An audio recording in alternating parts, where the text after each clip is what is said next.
majorly, we would like to start looking at, EU's role in South Sudan, and particularly, the intervention.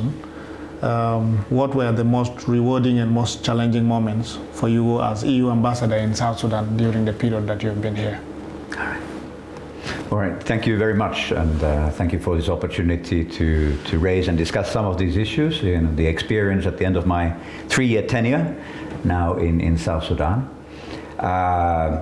It has been a very interesting experience, a very rewarding one, and obviously during the past 3 years we have gone a little bit up and down, especially in the political and security sphere, and then obviously we have been trying to support the country and the South Sudanese people also through our development cooperation and humanitarian aid. I would start with that when I came to the country, I was very excited and looking forward to working in South Sudan, because then we had this prospect that the country would go to elections, that it would draft its own new constitution, a permanent one. And those were very interesting proposals for an incoming EU ambassador, because we were already in that space. We were supporting the transition, the democratic transition of South Sudan. So while it was understandable that there were, problems and obstacles on the way, there was still that outlook. And that was quite promising. But now, unfortunately, 3 years down the line, it seems that in some regards we have taken also steps back. Now people are questioning the fate and the future of the peace agreement itself, which was the premise of the constitution making and the electoral process. So that's where we are. I didn't get to witness the first democratic elections of the independent South Sudan. I didn't get to witness a new constitution, but I sincerely hope that they will be coming in the not too distant future. Rewarding moments. I would say that the field trips, when I get to visit various parts of South Sudan, were highly interesting. I think it was very interesting and rewarding to see various parts of South Sudan. Obviously, to some areas we went to see people in very distressing conditions, refugee camps, IDP camps. Some places we saw thriving agricultural production. So I think some of those most rewarding experiences for me was when I could see that our action, our support, was actually making a change in people's lives. And they were telling about their experiences, about how they had access to livelihoods, to markets, to agricultural production. So whilst in the bigger scale, you are quite frustrated about where the country perhaps is compared to where it should be, at the small, at the more local level, you could see progress. But we need to see that happening on a wider scale, on a nationwide scale, and really I'm hoping to see the country thriving in the not too distant future. What impressions of South Sudan will you carry with you as you leave South Sudan? Like I said, some of these encounters with individuals, be it in IDP camps where people were telling about their experiences, refugees from Sudan who were telling about, their ordeal when they were coming back and escaping the war in Sudan, were very touching experiences.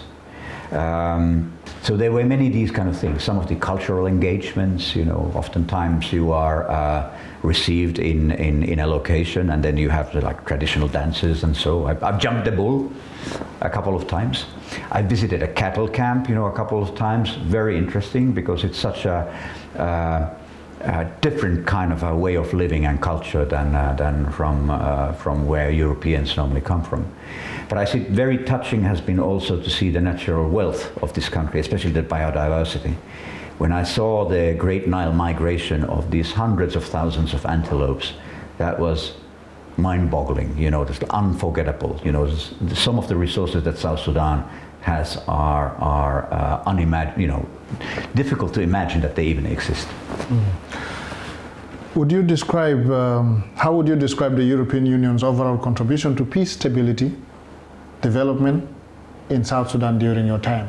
We know that EU has had numerous funding. Success is one of its renowned projects. How would you describe your contribution to peace and stability? Well, the European Union has contributed to South Sudan during its independence, in terms of development cooperation alone, to the tune of 1.5 billion euro. In addition comes our humanitarian aid, which is roughly 100 million a year. When you think about these figures, you would expect and hope to see more of a change coming out of that. But it is the operational environment, as we know, is very difficult. There's issues around not having a proper regulatory environment, the business environment, investment environment, issues with governance and transparency, and especially with the security, obviously, which is a big obstacle in big parts of the country to get sustainable results. So whilst I think it's in the overall level, I am proud of what we are doing, but one would hope to see more of a result coming out of those, so that we could replicate and expand on the successes that we have. But because of these issues in the overall environment, it's not an easy task. But we have to keep on trying. I think we need to have a long-term vision for South Sudan. Now, in terms of peace and stability, I think obviously those economic projects, our support to the social sector, also contribute to that, because when people have livelihoods, when they have alternatives, they don't resort to fighting. They work their fields, they trade, they do whatever, they study. So those also contribute, and obviously we have our governance sector support, where we have been supporting the establishment of the judiciary, legal reforms, the democratic transition, electoral support, constitution making. All of this is aimed at to support law and order and stability. And it's important it has been important to have been in those sectors, because they are so crucial in order to help establish that good environment for other activities as well, economic activities. So we have been targeting, I think, the right things, but because of the political processes, because of the security environment, success has been limited. Right. If we are talking of peace and governance, the EU has consistently supported peace process in South Sudan. What progress do you believe has been made, and what still needs urgent attention? Well, we have had local level support for conflicts between communities. For example, we have been supporting, the APA, the conflict that was there between the Ngok Dinka and Miseria. We've been working with the Murle community in Pibor. And we have some local successes coming out from these kind of interventions. The question is how to replicate, how to make that countrywide, and that's where we have been then supporting institutions such as the Joint Monitoring and Evaluation Commission and the Ceasefire and Verification Mechanism, RJMEC and CITISAM, where which have been important institutions to carry forward a transition that should bring about also peace and stability. But unfortunately, lately we have seen, for example, on the ceasefire, we have seen more violations coming up. So while this support has been important, one cannot say that we should be happy with the achievements nationwide, because the situation now is a cause of great concern. So we have been consistently getting reports from RJMEC about violations, as you did mention. What is the international community, EU inclusive, doing in order to force the leadership, the political leadership of this country to prioritize the stability of the citizen? forcing is the wrong word. We are not coming here with military and pressurizing the government or the leaders, or the opposition or whoever is taking up, using violence as a method. So that's not what we can do. We, first of all, start from the premise that the South Sudanese need to forge their own future. They need to take the decisions. What we can do is to encourage and support. Support through our financial contributions and encourage through our political dialogue. And we have been doing this. And of course, diplomacy takes place in roughly two forms. One is public diplomacy, where you issue statements, go out public, saying what you think and appealing for a change of conduct if we perceive that as a negative one. And I trust you have seen the several statements that the European Union has done, either by itself or with other, with its member states or also with other like-minded countries, or even with the wider diplomatic community, like we had this common statement a couple of months back together with the IGAD member states here. So this is something that we are doing, but even more important is the sort of silent diplomacy, when we try to encourage the leaders of the country and say that all of these actions, they do have consequences also in terms of international relations, reputational consequences, how the prospect with the peace agreement, how stability is seen in European capitals, what it means for the overall reputation of the country, what it means for our commitment. Are we concerned that the investments already made are in danger? So all of these are important issues. And then of course we have other measures. We have the sanctions regimes, some of them multilateral, like the UN ones, and some EU standalone, which are also designed as tools to encourage a change of behavior. So we have this variety of means, but it's not about forcing. It's about trying to be a partner and a friend. And a good friend, is open and transparent. If a good friend sees that you have ketchup on your white shirt, he will say so. He will not say stay silent and leave that person with a dirty shirt. You need to the frankness and honesty is required in order to use also these diplomatic tools.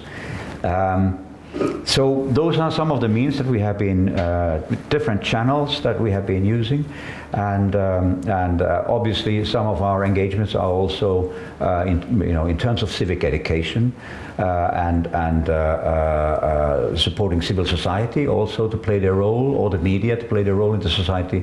I would say are also longer term measures where we also want to hopefully give support to a democratic transition, because it's not only about government alone. Right. From your perspective, what role should South Sudan leaders play in ensuring durable peace, stability, and democracy then? What we would like to see from the South Sudanese leaders today now would be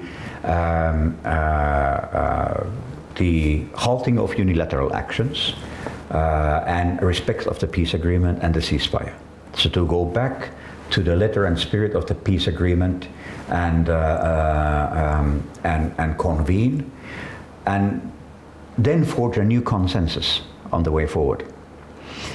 In the diplomatic community now, we don't know what is the way forward. There's this expectations of elections in 2026, but to reach that kind of elections, and time is again running dangerously short, requires significant concrete measures.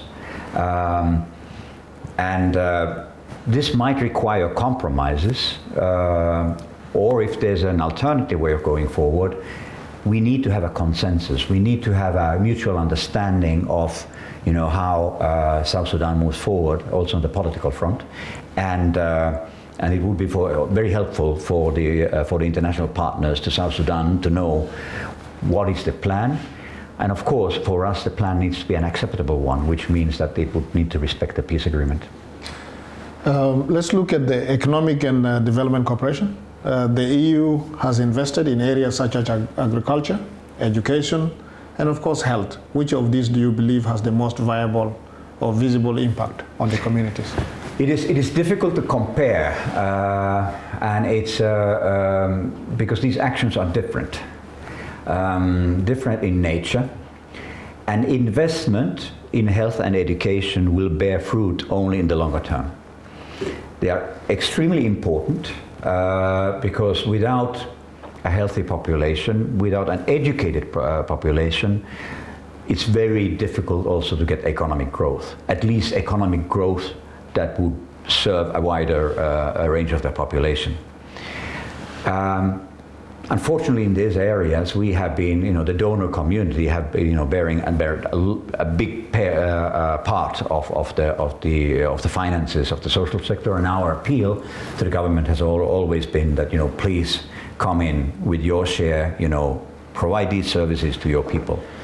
That's extremely important for sustainability. So, while us being in that sector is extremely important, one can't detect immediately, a change. You can see, when the girl child is in school, you could see that they are happy, but, it has not transformed. The results will be only seen later. In governance, similarly, these are long-term processes.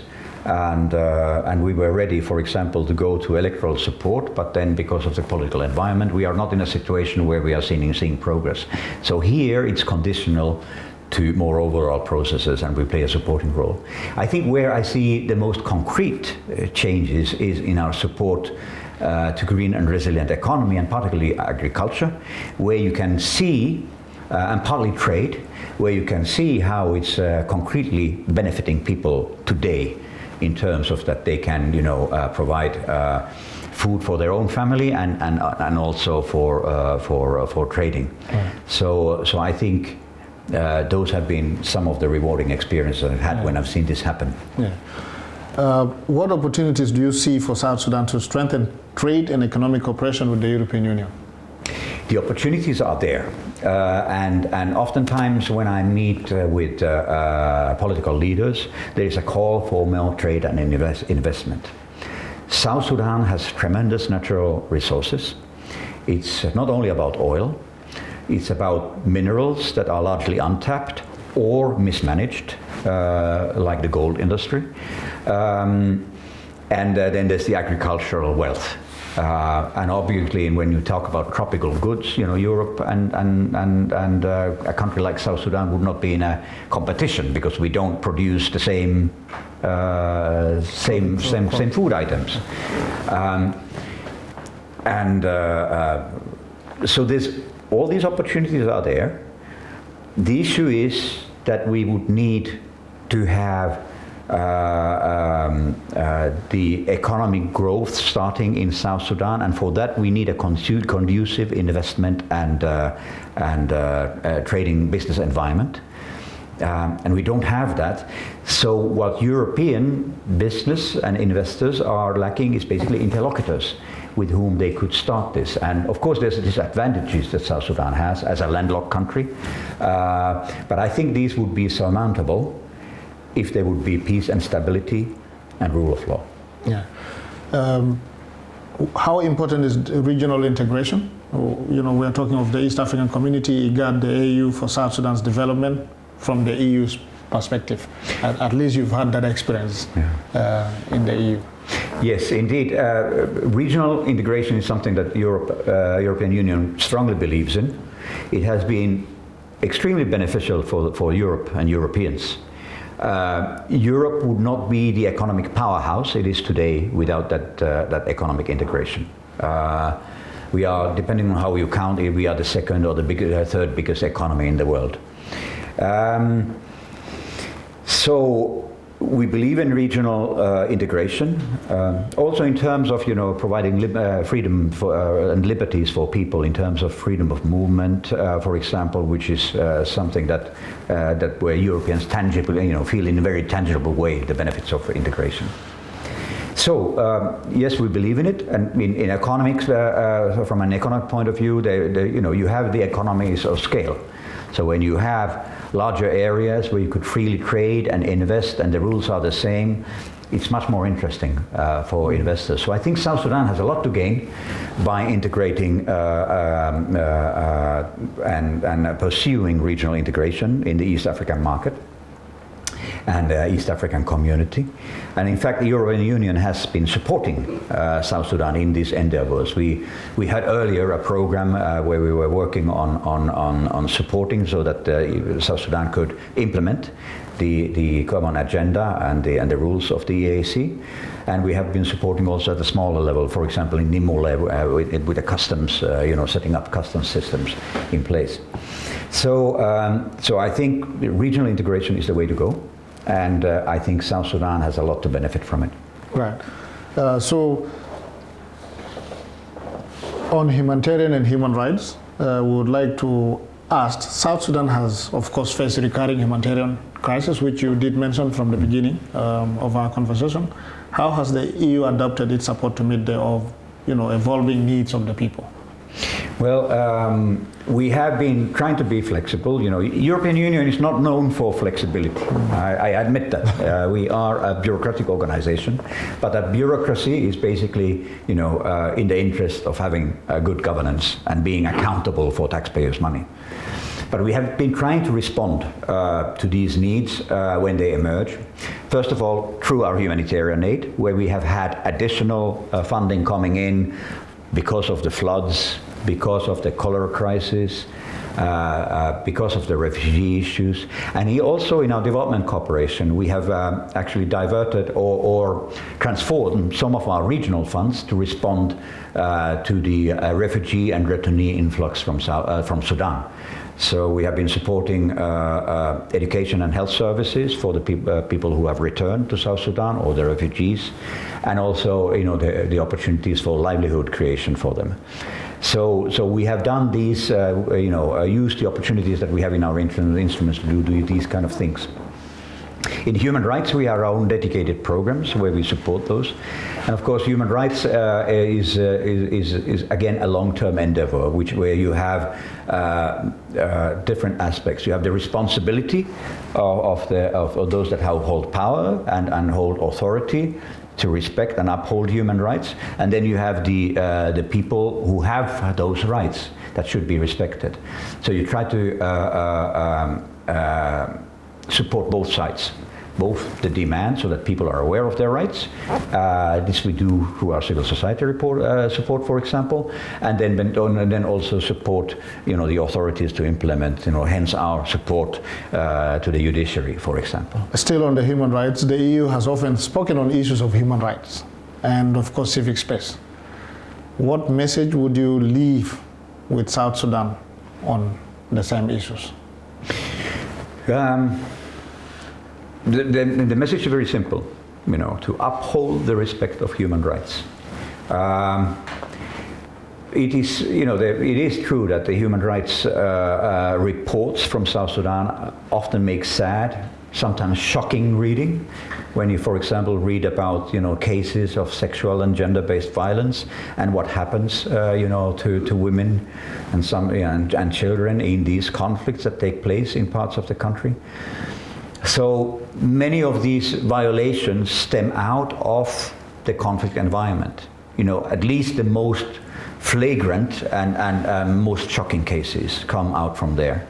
So the way to stop that is to stop the conflicts, and that's the appeal. That's the message. That please revert to dialogue, stop unilateral and violent measures. So that's the first thing. And then of course is to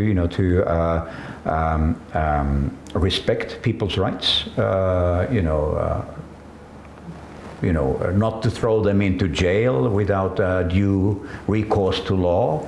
All these kind of individual cases that you have about that people's rights are not being upheld.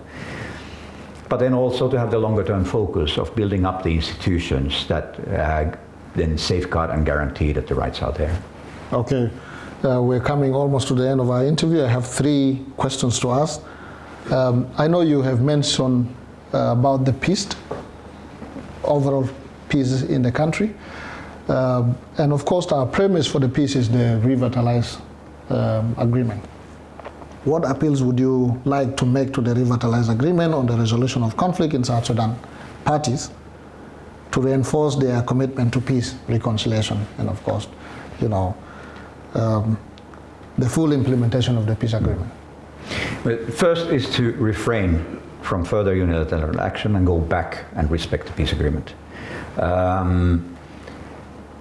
We've seen the peace agreement violated recurrently, especially since March this year. And this is of extreme concern because it's sending the wrong message. It sends that, like, okay, agreements, commitments don't need to be adhered to.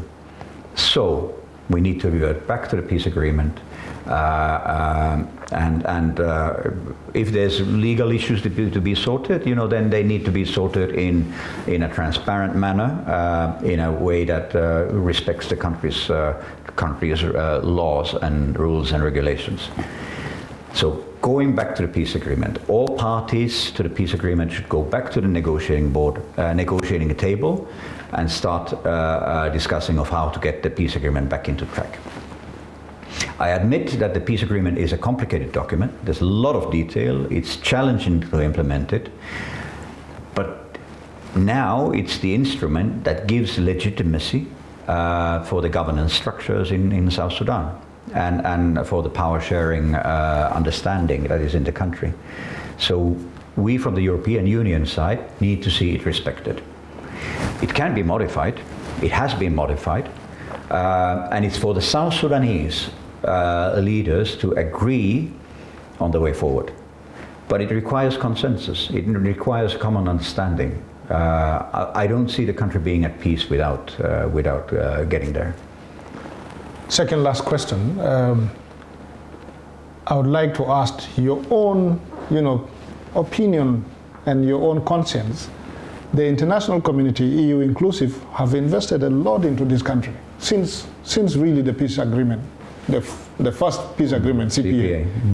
All through up to now, and nothing seems to be really tangible in terms of reforms, in strengthening institutions.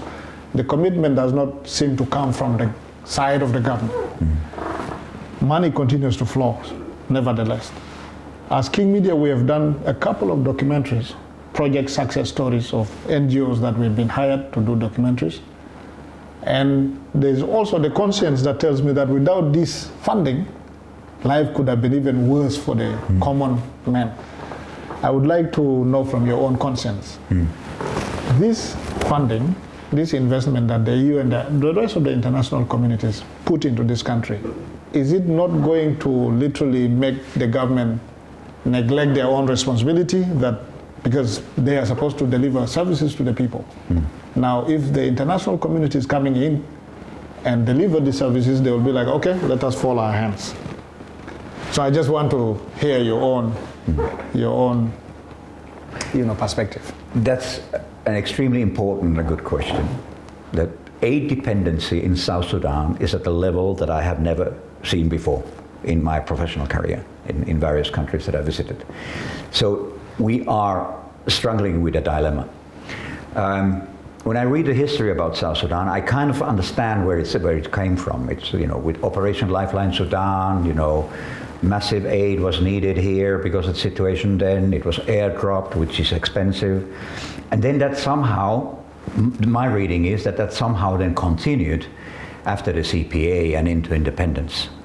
That the international community was sympathetic to the young nation and was ready to continue contributing into those areas. At the same time, there was all the oil wealth, and in the independence, South Sudan GDP, was at a much higher level than it is now, and the opportunities were there to harness that oil wealth for the interest of the people. That didn't happen. So that's a tragedy. So South Sudan fell into this resource curse, and it's not the only country where that has happened when you have an important resource, and that meant then that that there was a revenue stream to the government and the leaders, which was not dependent on tax contributions from their people. So they were in a situation where the people could be neglected, because they were not voting for them, and money kept flowing. And at the same time, then those services were not rendered to the people, and then the international community continued playing their part. Was that a mistake or not? Hard to say, but if I would have been there in the previous years and say that, okay, let's cut the budget now, let's leave the people alone, let's not give humanitarian aid, I can understand why that would have been a very difficult proposition, because it one could have guessed that it could lead to tragedy. Today we are entering in a new kind of a situation. The whole global approach and attitude is changing. Europe is struggling with its own issues, especially Russia's aggression against Ukraine, but also other issues. Because of the unsafe world that we are living in, there's pressure to increase defense expenditure. All of this comes out from away from other important issues, climate change, and also cooperation.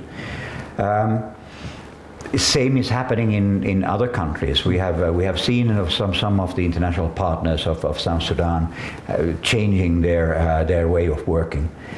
So I think it was, in my opinion, a matter of time before there would be a disruption to this aid dependency. And one would hope that this disruption that is now happening globally and also in South Sudan, in terms of also, in volumes of finance and so forth, will wake up the government to start carrying more of its share in order for the service of the people. So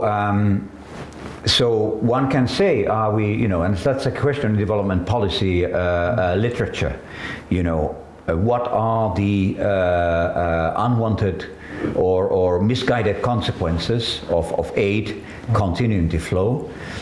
But it's a contrafactual question. You cannot say now, what would have been the situation. Most likely it would have been worse, and it can get worse. The history is what it is. But now we have to have dialogue within the South Sudanese and between the international community and the South Sudanese to look how we manage these issues going forward, because resources will be limited, they will be finite, and I suspect the international community cannot continue playing the same role as it has done so far. Second last question. The person coming after you, when is he expected in the country? Do you have an idea? I'm expecting him to be here in September. So he's been welcomed by the South Sudan government, and I think he will get a very good successor. Who's well positioned and well experienced. To continue. Okay. Finally, what message would you like to leave with the government, civil society, and the people of South Sudan? South Sudan is a wealthy country. The natural resources you have are immense. The biodiversity, the mineral wealth, not only the oil, the agricultural potential, the abundant fertile land and water. The ingredients are there. It just needs to made happen. And I'm hoping I will certainly follow South Sudan and how it will go forward. And I hope to see it thriving, because the resources that you have would be the envy of some other countries, especially post-conflict or fragile countries, would be envious of the resources that South Sudan has. So the question is that these resources need to be harnessed in the interest of the people, and that they could, build on them in terms of having economic growth. And for that, you need to have of course, the environment. You need to have the safety and security environment. You need to have the democratic environment. You need to have the investment environment in place. When these are in place, I expect South Sudan to be on a different level. Yes. Kindly pronounce for me your name, the right way of pronouncing your name. I've always, always told people to call me Ambassador Timo, because I know Finnish family names with double consonants and vowels and whatnot can be very difficult. But yeah, it's pronounced Timo Olkkonen. All right, Timo Olkkonen. Thank you. Thank you very much. Thank you. I took a lot of your time. Thank you very much. I appreciate it.